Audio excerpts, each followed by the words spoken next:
Hi guys, welcome back to Real Estate Informed, the channel that keeps you up to date on all things real estate. My name is Kevin, and today we're going to talk about 6 months rent-free in Seattle. So the article that I'm going to discuss today was in the Seattle Times, and the title is called "Seattle to Provide Eviction Protection for 6 Months After Corona Memorandum Expires." Basically, in the state of Washington, we had a no eviction memorandum put in place April 17th when this pandemic started in late May, but we had it to April 17th. The state extended it to June 4th, that you cannot have any evictions based off of lack of payment of rent. And then Seattle comes by and says, hey, we'll do you one better. What we're going to do is when the memorandum for the state ends on June 4th, we're going to extend it 6 months after that you do not have to pay rent. I've done videos before on how I hate the mass media and how they tick me off because they will do anything for a headline. They will manipulate the true story just for the headline.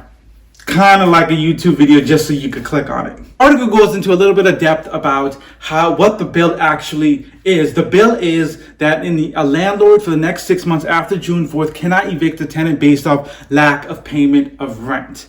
They can evict for other reasons, but just not lack of payment of rent. And if they do, the tenant can go to the court and say that they had an economic distress. Obviously, this pandemic would be a great reason, and so they can show that they had an economic hardship, and that's it. They can't get evicted, at least for the next 6 months. So I want to split this up into two things. One is for tenants and one is for landlords. A very important part about this article for tenants to realize is right here it says tenants will still incur debt during the 6 month period.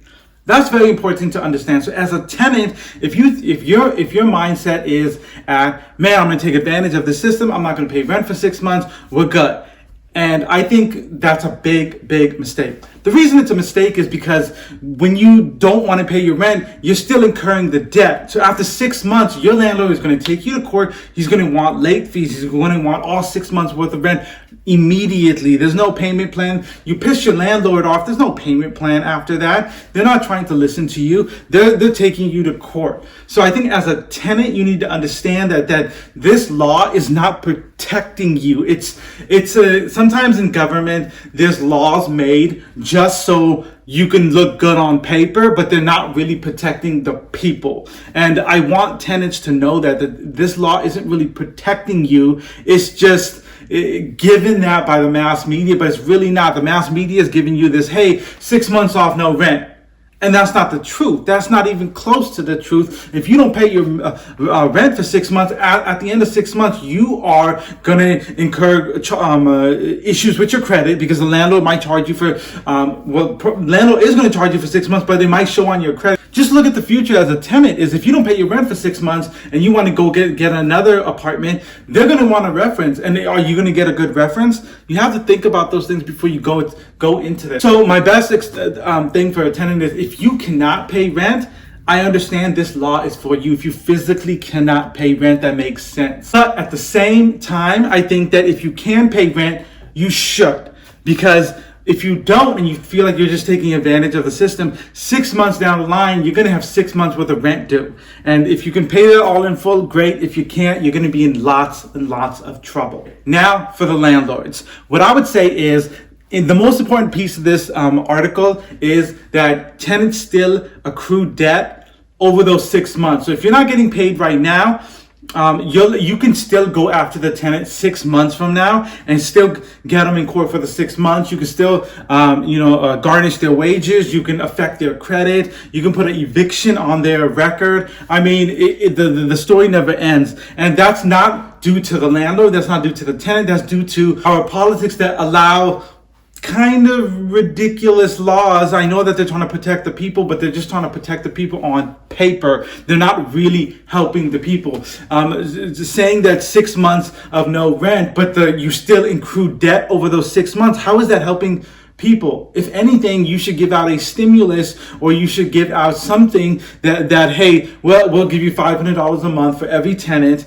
and that will help you pay the rent. Something, anything, or help landlords give 6 months rent off, but also give 6 months off for the give a stimulus to the landlords so that they can pay their mortgage. Something like that. So the most important part of this article for the landlords was that you can go after the tenant after 6 months, which is good. But also is to know that keep a line of whether it's an email, whether it's a phone call, whatever it is, if you have a small building versus a larger building. What I would do is keep sending out emails trying to get tenants to communicate with you, because sometimes they don't need to wait 6 months. Because I mean, some people might read this article and just stop paying rent for the next 6 months and that's it.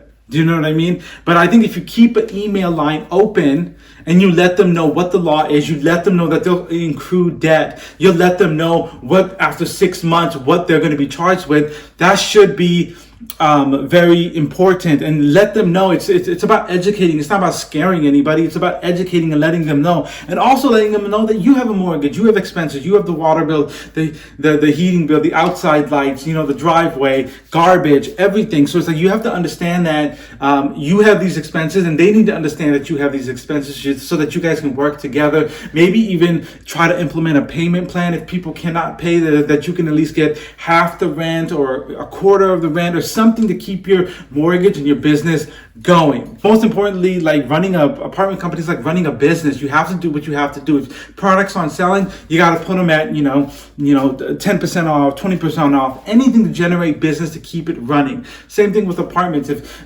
tenants feel like they don't have to pay rent, communicate with them. Get them on an email list. Email your tenants regularly. Let them know what the laws are and what the truth is, and not just what you could even link this article and highlight certain parts of the article to let them know that, hey guys, you're going to accrue 6 months worth of debt, that this isn't worth it, but I'm willing to work with you with a payment plan, with something. All right, so now I want to read a very interesting part of this article that's important for tenants and landlords.